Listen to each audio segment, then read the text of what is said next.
Mesdames, messieurs, c'est la fin de ce journal. Merci de l'avoir suivi. Juste après cette édition de 20h, retrouvez Serge Alain Autou et ses invités pour le débrief du journal sur le plateau d'Equinox Soir. Serge Alain.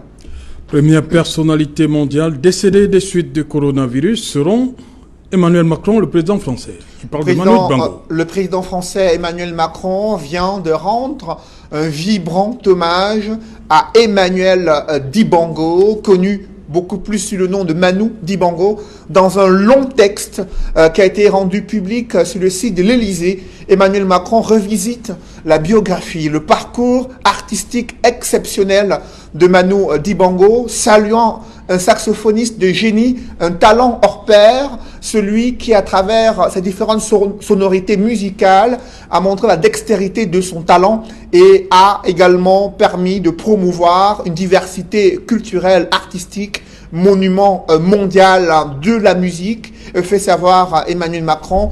Et à côté du président français, il y a la francophonie également qui a salué la mémoire d'un artiste de renommée internationale inscrit au patrimoine culturel mondial pour son apport non seulement dans la musique, mais également au sein de la francophonie, où il a été un acteur majeur des récents Jeux de la francophonie organisés à travers le monde. C'est Jalin. La chloroquine, elle est entrée dans le traitement des 2 premiers cas jugés positifs Covid-19.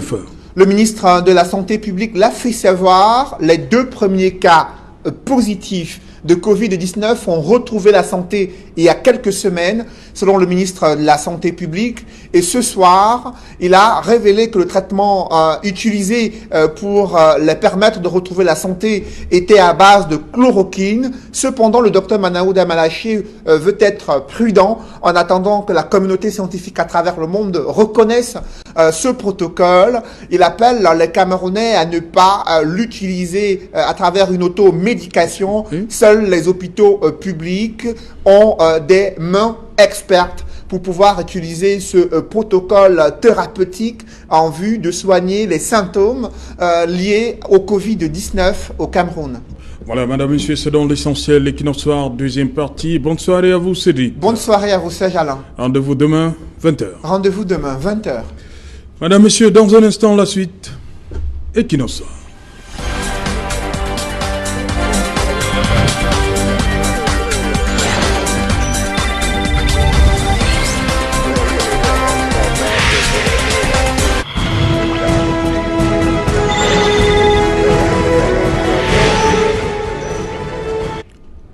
Retour sur le plateau Equinox Soir, deuxième partie consacrée au débrief du journal. Nous sommes toujours en compagnie du professeur Diantou Prévost en service à l'hôpital Sainte-Justine à Montréal. Nous sommes au Canada et sur ce plateau de Douala, le professeur Didier Anastase.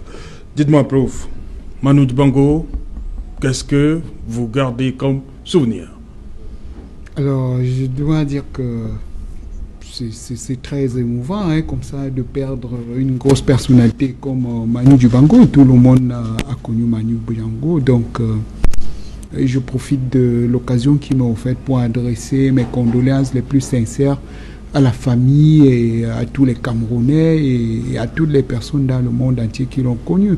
C'est une star mondiale. Voilà, le président Macron parle de première personnalité qui décède des suites du Covid-19.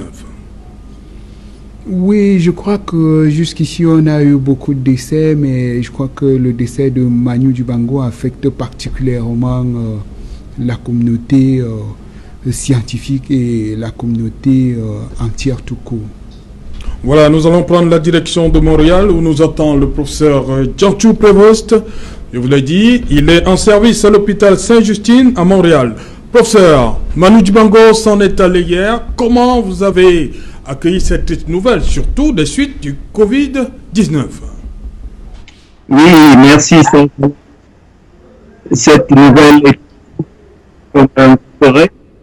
Et pour nous, c'est vrai qu'on s'est dit que c'est quelque chose, une grande perte pour l'Afrique, parce que, comme tout le monde le sait, Manu Dibango, c'est un homme qui avait un grand cœur et ce qui va rester finalement, c'est sa présence éternelle dans le cœur de tous les Africains. Donc, un mélomane qui a su donner goût à beaucoup de jeunes, beaucoup de personnes qui ont découvert sa musique. Et finalement, beaucoup en Occident se sont tournés aussi vers l'Afrique parce que c'est à travers des talents comme ça que notre continent véhicule toutes les forces, toutes les qualités, toutes les ressources humaines qu'elle a, ce continent, l'Afrique, qui finalement perd un géant. Et ça me donne ici aussi l'occasion de dire que finalement le Covid est un virus qui touche toute personne, indépendamment de son rang social, de son statut. Et la perte de ce géant est vraiment quelque chose de douloureux. Et on sait que ce virus a touché beaucoup d'autres personnalités à travers le monde, que ce soit en Angleterre ou même ici au Canada, l'épouse de Justin Trudeau, qui a été touchée et qui a obligé son mari à rester confiné pendant 14 jours. Et ça renvoie vraiment à la notion de, quel que soit le rang, on doit être respectueux des consignes de confinement et ne pas utiliser son autorité hiérarchique pour aller au-delà de ces mesures. Donc, le coronavirus n'a pas un intérêt pour une telle ou telle personnalité, mais malheureusement, il faut être prêt partout dans le monde à se défendre contre ces virus. Terminer avec Manu Dibango. Sur son acte de naissance, il est bien écrit Odilien Emmanuel Dibango. Dibango, Dioké, c'est plutôt le nom de son père. Odilien Emmanuel Dibango. Dibango. Dites-moi, professeur Dudier, on a appris que la chloroquine est rentrée dans le traitement des 2 premiers cas, les patients qu'on appelle le patient 01, 00, le patient 01. Alors, chloroquine. Oui, alors bien évidemment... Mais le ministre se veut prudent quand même. Hein. Il demande aux Camerounais de ne pas faire dans l'automédication. Oui, je pense que le ministre a parfaitement raison. Et il y a de grands conseillers qui sont des experts scientifiques. Pour nous, on n'est pas surpris que la chloroquine soit rentrée dans le traitement des 2 premiers cas.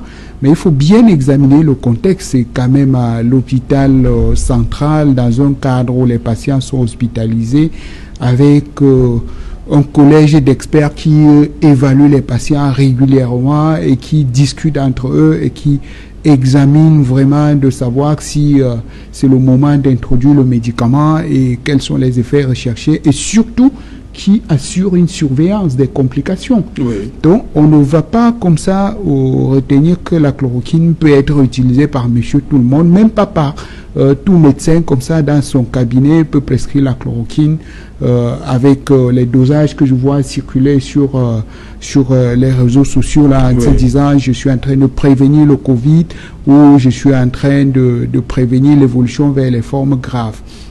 Je pense qu'il faut garder avant tout en esprit que l'automédication est totalement formellement interdite ici parce que au lieu de s'exposer comme ça à un médicament pour une maladie pour laquelle, je rappelle, 80% des gens pourraient guérir sans avoir recours à un médicament particulier, eh bien, on peut se retrouver avec des complications plus sévères. Il faut que ça reste, l'utilisation reste dans des cadres où on a vraiment des équipes multidisciplinaires qui discutent, qui peuvent administrer le médicament et surtout qui peuvent surveiller les complications et qui peuvent anticiper sur la gestion de ces complications-là. Encore une fois, le premier message de tout mon médecin, c'est de ne pas nuire. Ok. Professeur Diaton, le ministre de la Santé publique annonce comme ça que les 2 premiers cas testés positifs qui sont sortis de l'isolement, lui-même l'a annoncé, dans un communiqué la semaine dernière, ces 2 cas-là ont été traités avec de la chloroquine. Votre sentiment? Oui, merci. Donc, l'évolution de ce virus, comme on le sait, mon collègue et confrère l'a dit tout à l'heure sur le plateau, est favorable dans environ 80% du temps.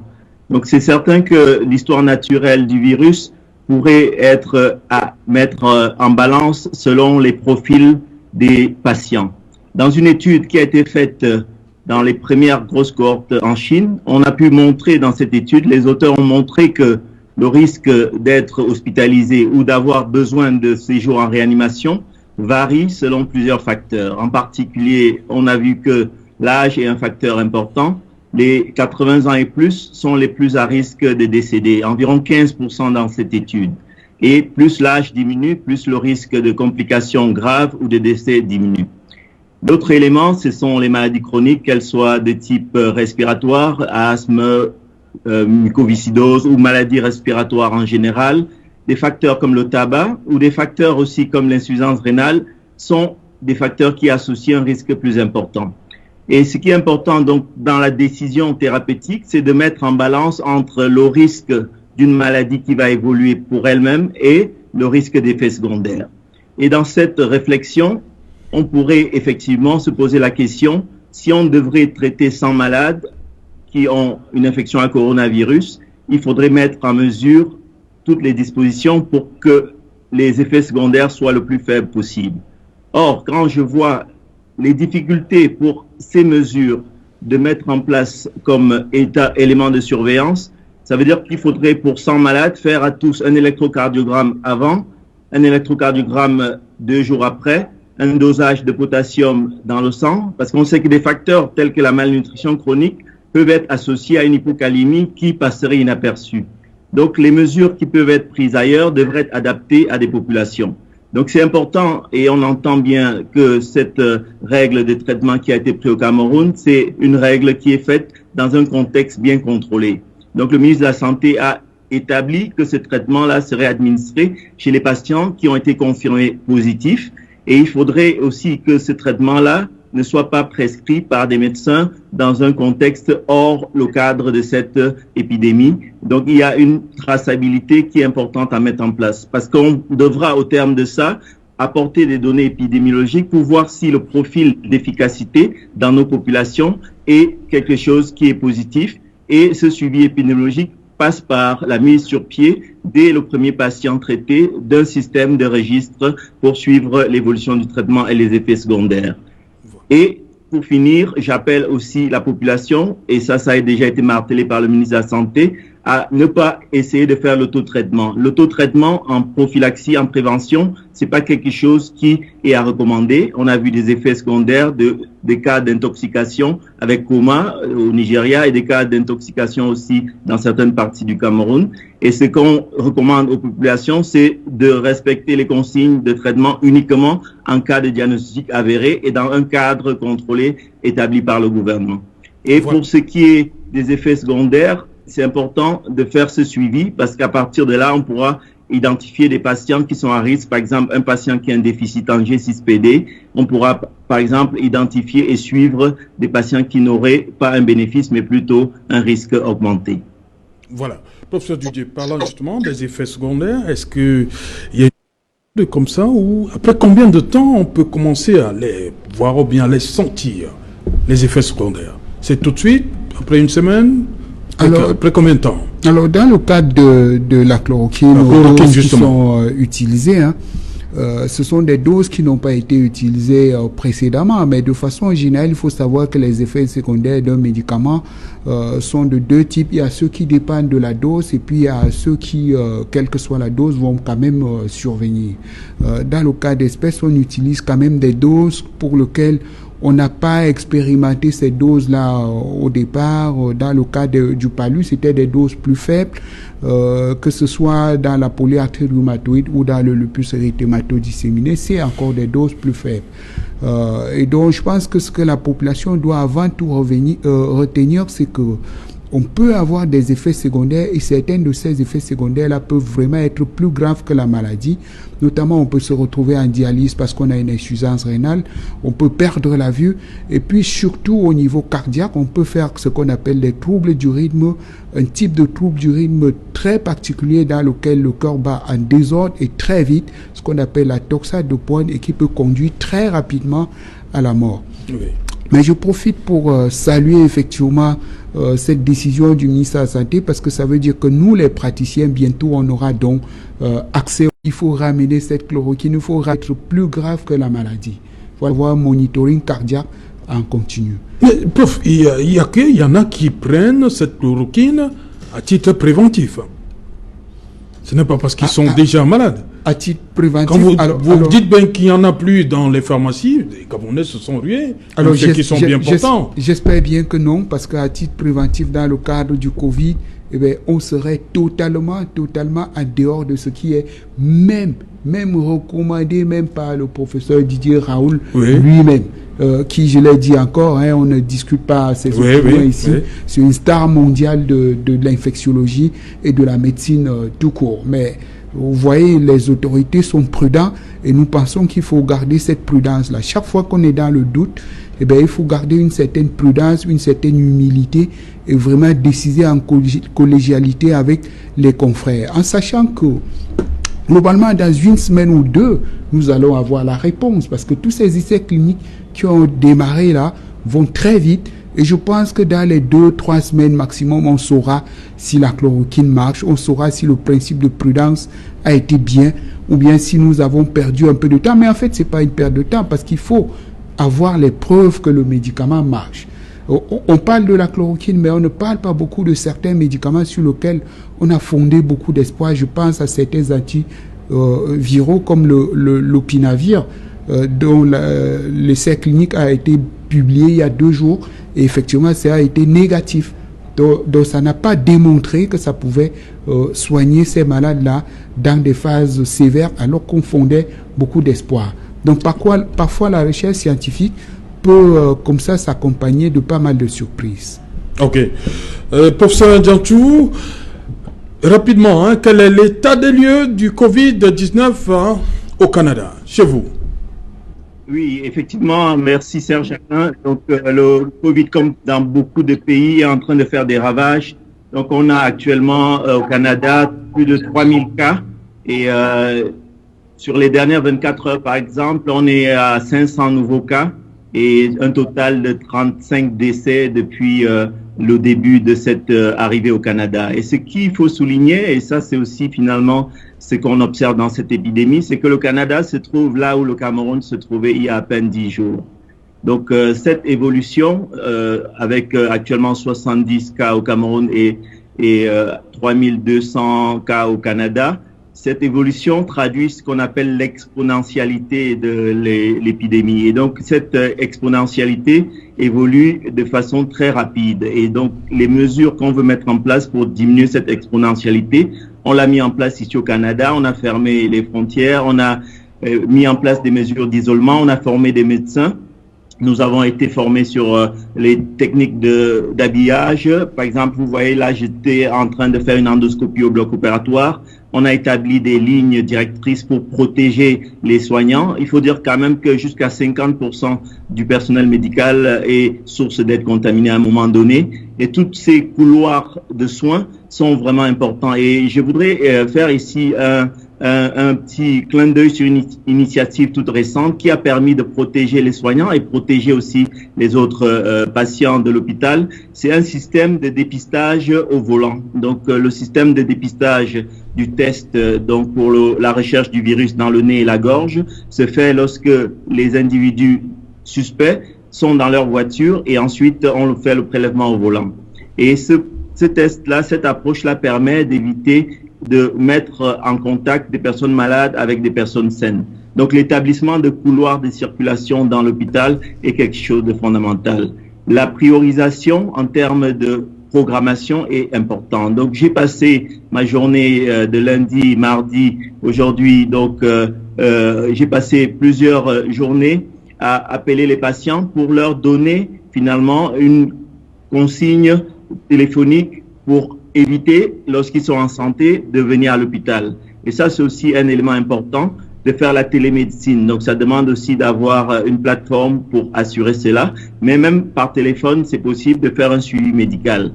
Ceux qui ont vraiment besoin d'être vus, on a par exemple des patients avec des maladies chroniques, des patients avec maladie de Crohn, colite ulcéreuse ou des patients greffés du foie qui doivent absolument être vus. On les voit, mais on met en place des couloirs de sécurité pour les protéger.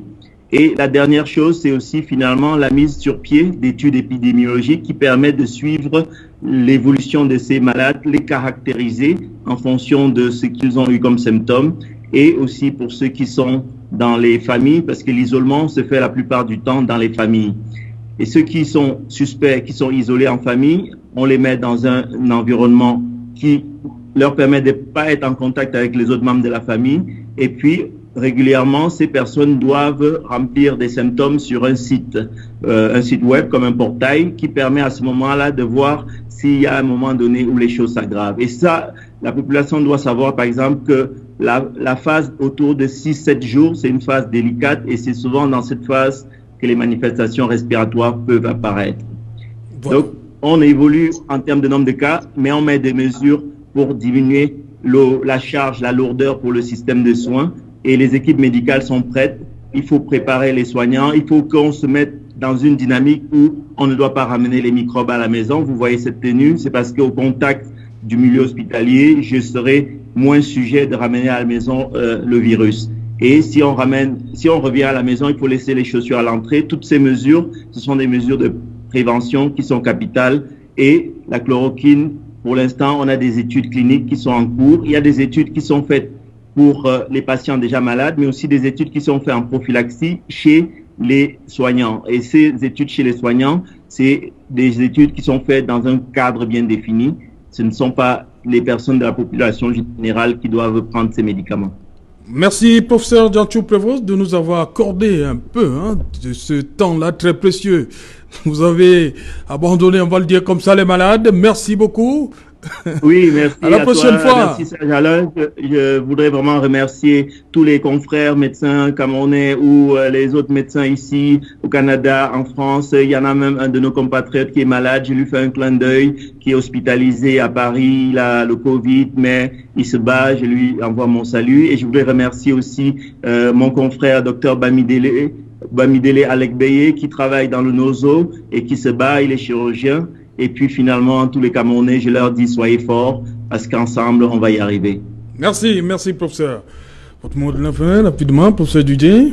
Oui, merci. Je voudrais profiter de cette occasion donc pour déjà vous remercier de m'avoir invité et pour dire à tous nos téléspectateurs, à toute la population camerounaise, il faut suivre parfaitement les mesures qui sont édictées par les autorités, dont la distanciation sociale est très importante. Il faut une hygiène personnelle et une hygiène environnementale. Et surtout les malades fragiles, il faut vraiment suivre le confinement parce que si jamais le virus, s'ils sont infectés, eh ben ça peut être fatal. Et je voudrais dire pour ce qui concerne le médicament, encore une fois, surtout pas d'automédication. Le médicament doit être, l'hydroxychloroquine doit être une prescription par un collège de médecins après avoir discuté bien le cas dans une situation précise et avec surveillance des complications. Et je voudrais terminer en disant un mot qui m'est très personnel, que Dieu bénisse le Cameroun. Je pense que nous serons vainqueurs. Voilà, merci professeur Didier d'avoir accepté notre invitation. On dit merci également au professeur Metonou qui était en direct du Maryland. Nous étions là aux États-Unis. Le professeur Diantou Prévost, lui, c'était depuis Montréal au Canada. Merci à vous de nous avoir accordé une fois de plus votre confiance pour ce programme. Rendez-vous demain lorsqu'il sera 19h. Mais après Equinoxe Soir, vous aurez cet entretien à bâton rompu que Paul Fokam Kamoye a accordé à notre confrère,